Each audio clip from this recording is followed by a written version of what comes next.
Hey, welcome back. Wow. Been a couple weeks, hasn't it? It's great to see everybody here, and it's now time to go ahead and move on. Talk about one of my favorite chapters, and that, of course, is movies or motion pictures. Just a reminder, you've got your research papers are due next Thursday on April 2nd. Still got plenty of time to get those in. I do have, I think, one more midterm that I haven't gotten back yet, and a couple of research papers that have come in early that I want to go ahead and give back. I know I've given back a couple already. But otherwise, it seems like a lot of us were pretty much caught up, which is good. So let's go ahead and move on. It was 1878. A couple of guys are in a bar and having a few drinks, and it's always funny little conversations that come up in a bar. So this conversation comes up. One guy says, you know what? I don't think when a horse is running that all four hooves leave the ground at the same time. And the other guy says, yeah, I think they do. Oh, yeah, well, I'll bet you. Well, how are we going to settle the bet? Well, guess what? I'm a photographer. And this guy named Edward Muybridge, this is over in England, okay? They decide they're going to take this bet up. And what they're going to do is they're going to go to a racetrack and they're going to set up about every 10 yards a camera with a string attached to it. And when they run the horse, every time the horse hits one of those strings, the camera will take a picture. All right? So what they did is they set up like 18 cameras. And then, of course, Edward Muybridge would go ahead and develop the film. And when he got the 18 pictures, he was looking at them. And what he started to do is almost like what you do with a book. He started to flip the pictures. And it kind of looked something like what you're going to see right behind me right now.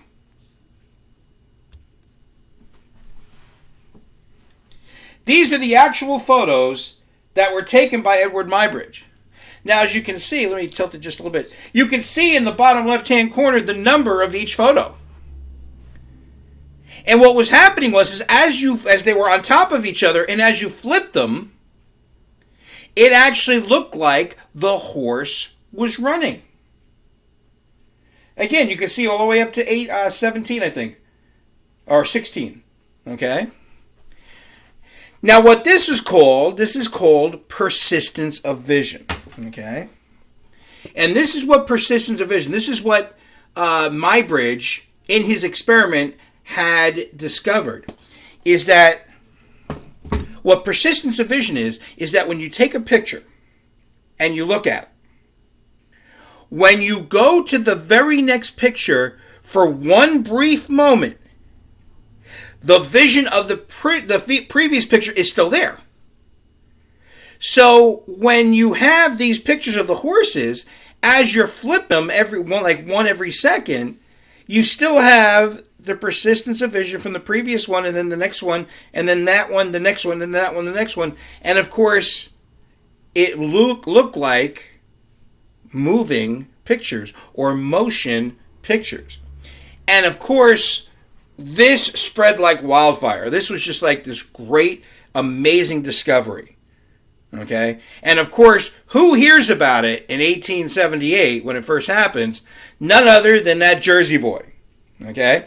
Now, that Jersey boy named Edison, he was wanting to be on top of everything. And at this point, when you look at the electric light bulb and the phonograph and everything, I mean, he's on top of everything right now. All right?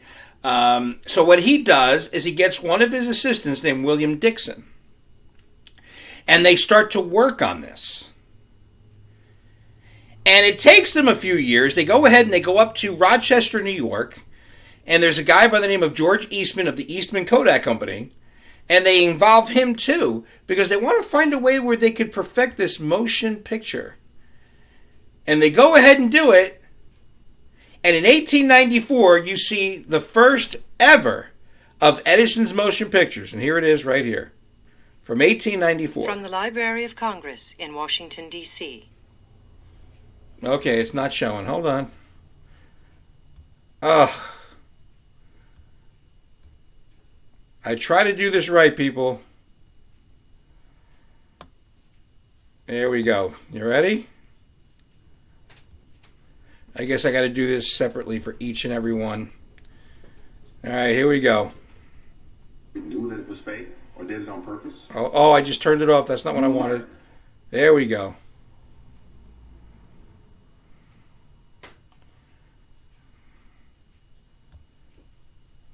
From the Here it comes. Now it's connecting.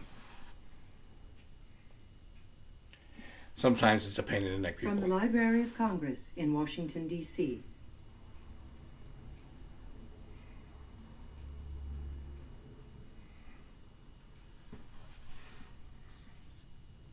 That was it.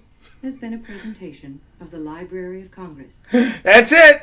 The first ever moving or motion picture was only about 4 seconds long, and it's called The Sneeze. What you have is a guy taking some snuff, putting it in his nose, and sneezing. And that's what they got. And of course, from 1894, that's about as far as they could get. But to give you an idea on how they worked on this, I got a little video I wanted to show you. And it's this one right here. Hopefully I can get this connected. Let's see if this is connected. Let's see.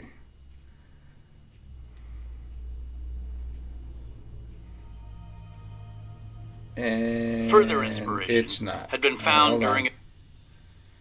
I guess I got to do these in. I don't know how I did it last time, but I guess I got to do these individually.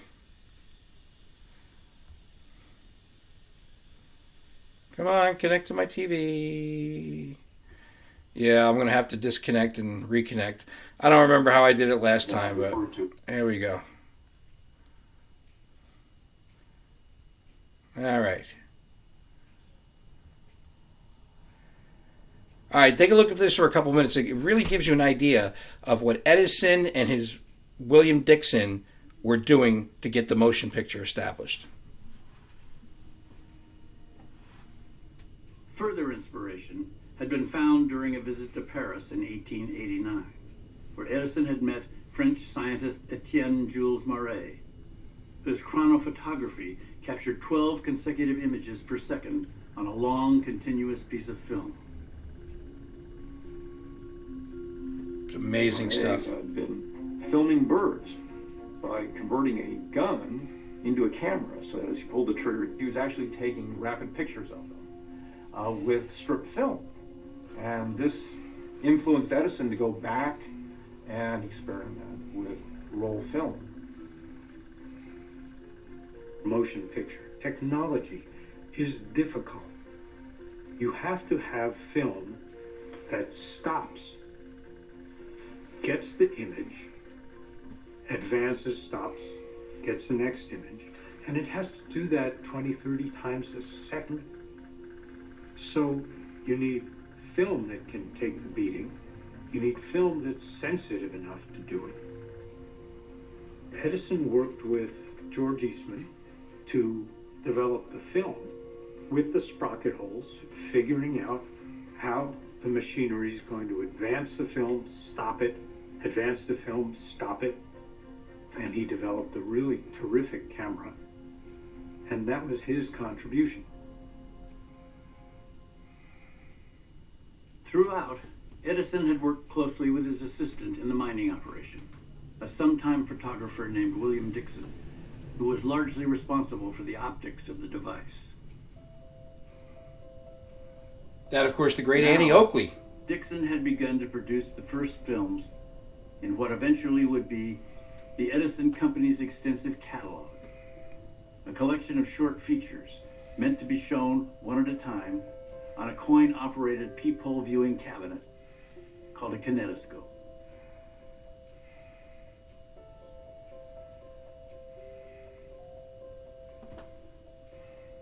The first motion picture entertainment device was an ingenious contraption that allowed you to see a loop of film, a very short loop.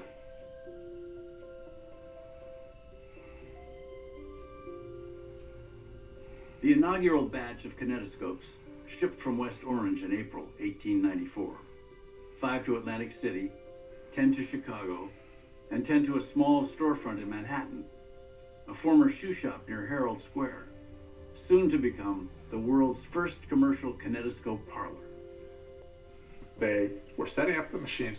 These getting ready things to were open. so popular. And If you see right here where it paused, you see over here it says Corbett fight round 1, and then muscle dange, and then they got something else over here.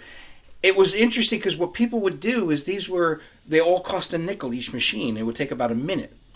But because people were so enthralled with the moving or motion picture. See, one of the things I've said to you guys since the very beginning is we are a visually entertained being. That's what we love, to be visually entertained. You go all the way back to the ancient Greeks with the ancient Greek theaters, all the way up to today. Every time you see an update on a smartphone or a tablet, they're not improving, for example, in the smartphone, they're not improving the sound quality of your phone calls. Okay? They're not improving the print on your... No, they're improving the quality of the video that you're watching. Okay? Getting the app so you can watch and be entertained. We are visually entertained. We love to be visually entertained. And when you came to the moving or motion pictures, this just enthralled people. So people would go from one to the other. They would be there all night. They would just go from one to the next, to the next, to the next, with a handful of nickels. Because each one would take a nickel. And, of course, that's where a lot of these little places that hosted these kinetoscopes were called Nickelodeons. All right? Because each of them would cost a nickel. But what was happening was after a while... whether it was the Edison films or even some of the ones here, these are only like a minute long. I want something a little longer than a minute. Geez, you got something longer than a minute? And that's, of course, when Edison came through and gave something to the world. That was... Hold on, I just want to pause it. There we go. He gave you something that had a story. It had a beginning, a middle, and an end. And it's what people had been largely looking for. Okay? You could go to a play, and you could see a story, but if they had to go from, say, the living room to outside, you then had to close the curtains, you had to move a living room set off, and then you had to move a couple of trees in to make it look like the outside, and then you open the curtain, maybe a curtain in the back went from a living room wall to now it looks like a park in the outside. Okay, but it's painted because it's a drop cloth. But now with motion pictures, you could go wherever you want with the camera, and it looked real. And now you had a full story, a beginning, a middle, and an end. In 1903, Thomas Edison brings us the first full-length, what they called full-length motion picture. And there it is. The Great Train Robbery from 1903.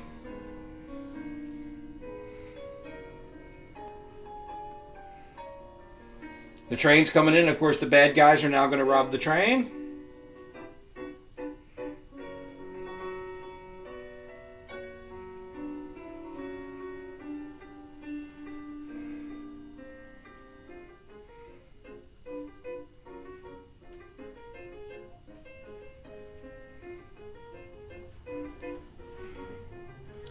Let's get move up ahead.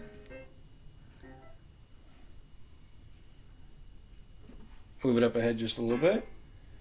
Now you can see now we're on the outdoors.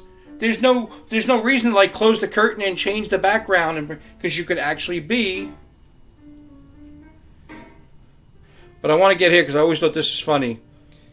Is in the movies you have the first ever right here.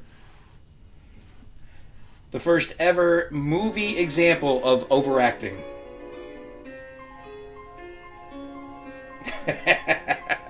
I think he died. Well, finally, the good guys are alerted as they're doing a square dance. Somebody's going to come in and alert the good guys that, look, the train's been robbed.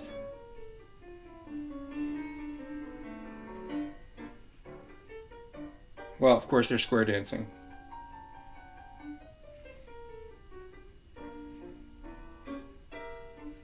Look at this, they're shooting at the guy's feet to get him to dance.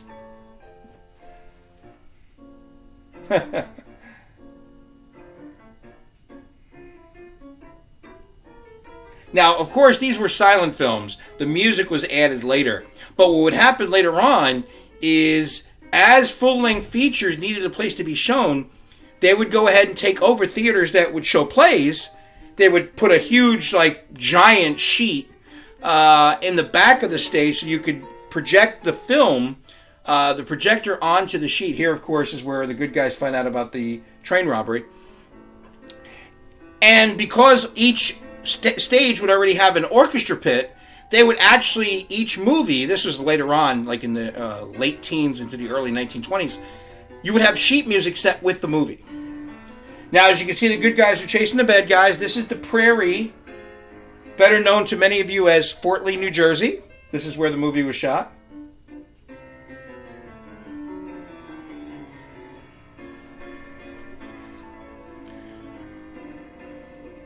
And then, of course, finally, the good guys finally catch up to the bad guys. They kill all the bad guys.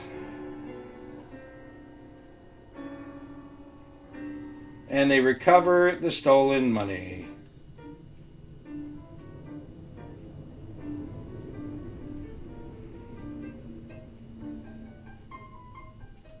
And as the good guys seem to win, the movie ends with one of the bad guys doing this.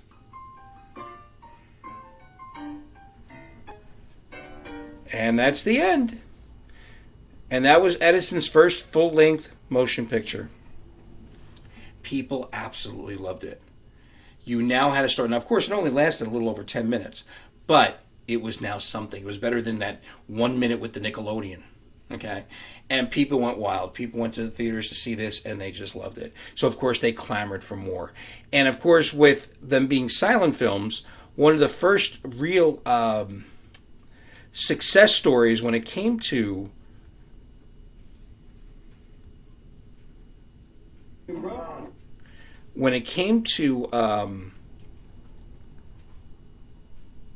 silent movies was something that had to be physical. So here we have a montage of some of the earliest footage of very successful comics called the Keystone Cops. Because the Keystone Cops, produced by Hal Roach, were very physical. Because again, it was silent movies. Remember, this music was added later on.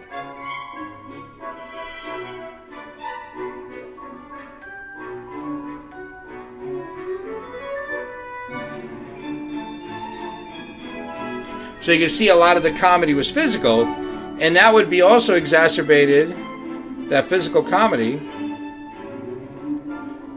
by one of the greats of all time, an Englishman who came to America to actually be in the movies. And his name was Charlie Chaplin.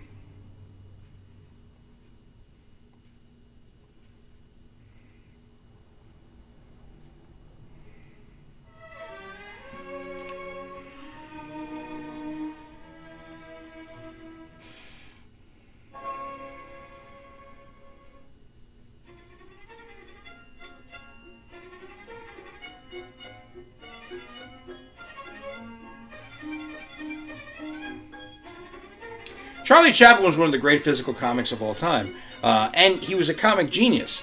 And the funny thing is because he was a comic genius, he didn't always get along with the movie studios, because he was one of the first people. See, whether it was back when Dixon and George Eastman first found the chemical to go with film called celluloid, it was very expensive. Even up to today, film is not cheap. It can be expensive. That's why a lot of people love going to digital. And what Chaplin liked to do, he liked to reshoot scenes. Up to this point, you shot a scene once, that's it. You know, the film's too expensive, we're not reshooting it. Plus, this is still the early days of movie making or motion pictures. And what Chaplin would want to do is he would want to go ahead and reshoot a scene or shoot it again. Or let's say, you know, if I slide down the banister in the hotel and I slide into the waiter and he falls. Well, how about I slide down the banister, I hit the waiter, and then the waiter goes into another waiter? What about if I slide down the banister, I pop into a baby carriage, the baby pops up, and I catch the baby. I mean, there were all kinds of things that he would do, but every time he would reshoot it, it would cost the studio money. And he came to clashes with the studios a lot, which then led to he being a part of a group of artists and directors who decided to break away from the motion picture industry, create their own studio, and they called it United Artists. Now, one of those people who also came along with him was this young lady right here.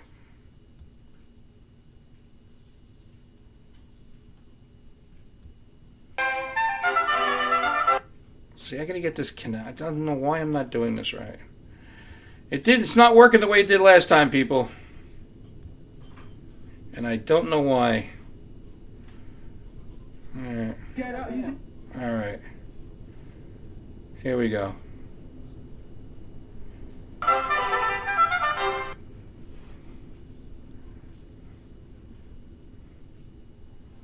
Now I want to go back to the beginning of this one. Hold on here. Let me go back to the beginning of this one. Because there's a reason why I want to show you the beginning. If I can get it. Come on, all the way to the beginning. All the way to the beginning. Here we go. Alright. There we go. Now this is from 1917, and it's an actress named Mary Pickford, and it's a movie called A Little Princess. Now the thing that's interesting here is you see Mary Pickford in A Little Princess. See, up to this point, as we get in through the middle of the teens, movies were a novelty. And it was you going into the movie just to see the movie itself. But there were now, whether it was Charlie Chaplin, whether it was a guy named Douglas Fairbanks, or his eventual wife, a young lady named Mary Pickford, who became favorites. And so now you started to see on the marquee of the theater, not like the movie name, you would see that actor or actress's name. And what this became called is this was called the star system. And the star system is where it was the actor or actress who was in the marquee, like you have here from this 1917 movie, Mary Pickford in A Little Princess. And of course, the star system is still in effect today. I mean, there's a lot of people who will not go to a movie unless it says Denzel Washington in American Gangster, or Julia Roberts in something to that effect. So the star system is very much still in effect. Is you won't go see the movie unless your favorite actor or actress is in it. And it all started with people like Mary Pickford. What we also see with the movies is we're now going to start seeing the movies, the motion picture, this brand new tool here. This brand new type of entertainment. Just make sure it doesn't start playing on me. There it goes. It's starting to play on me. All right. We're now going to start seeing motion pictures have a major effect on our culture. Now, in 1915, a movie was released that was an epic. We're talking over 3 hours long. And it was taken from a book called The Klansman. Okay? And this movie was called, well, still is called, and this, of course, is D.W. Griffith, the director, with some of the stuff that he was putting in the beginning to explain the movie. But what the movie is called, it's called Birth of a Nation. And basically what you have is you have these two families, one from the north, one from the south, who were very friendly together before the Civil War. They then, of course, split during the Civil War, but then eventually come back and are friendly again after the Civil War. But what really is the gist of this movie is the birth of the Ku Klux Klan. As we see here,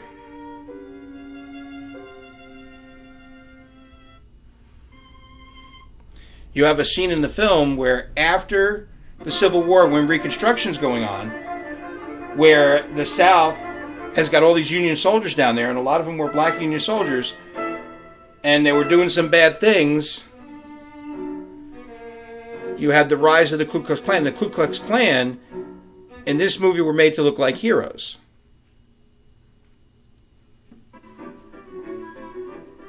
Let's see if I can get further into the movie. It's a really long movie.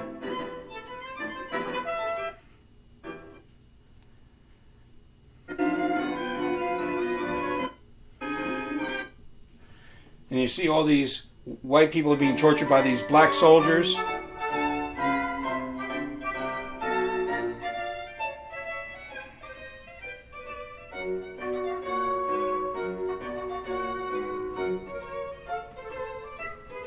And of course, as these little people were being besieged, here come the white knights of the Ku Klux Klan to the rescue.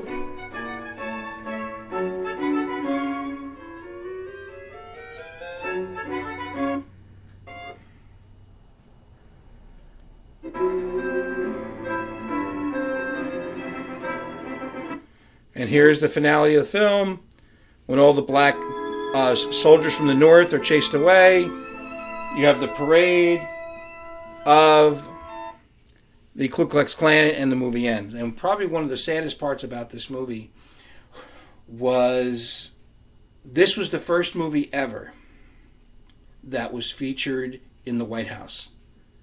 The President of the United States in the White House got to see a motion picture shown to him, and it was President Woodrow Wilson.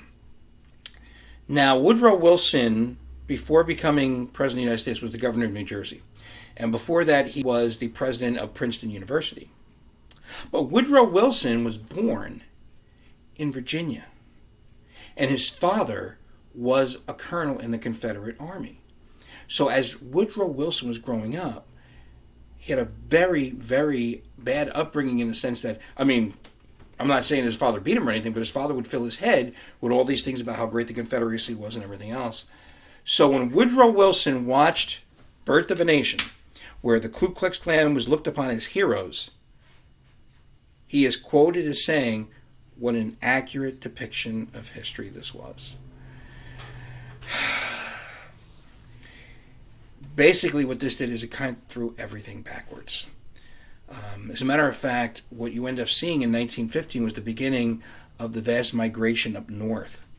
To give you an idea of the vast migration up north, in 1915, when this movie came out, 96% of the population in Detroit, Michigan was white. Okay? Of course, Detroit is now known to have a large black population because it was now during this time, because once the Klan was looked upon as heroes, it made the Confederacy look like this great thing, and all of a sudden, a lot of bad things started happening. Even a new group called the NAACP came out and condemned this film. But it was too late. A lot of bad things had started to happen. And here's the worst part. Is in 1915, the Ku Klux Klan was pretty much dead. I think there might have been 5,000 members nationwide in the Klan, and they weren't doing anything. They were dead. After this movie came out, their numbers increased so that by 1924, when over 400,000 Klansmen marched in Washington, D.C., their national membership was like 3 million or 4 million, something like that. It was amazing how their numbers grew after this film. It was such a shame because after this film came out for the first time since before the Civil War, you now see in Washington, D.C., in our nation's capital, you now started to have these separate water fountains for white and colored. And it was just such a shame. But you could see now what I keep hitting the table. You could see what an effect a motion picture could have on our culture. And for the first time, you see that in 1915 with the movie Birth of a Nation. All right, so now that leads to your assignment. Is I want you to go ahead, Google the aftermath of Birth of a Nation.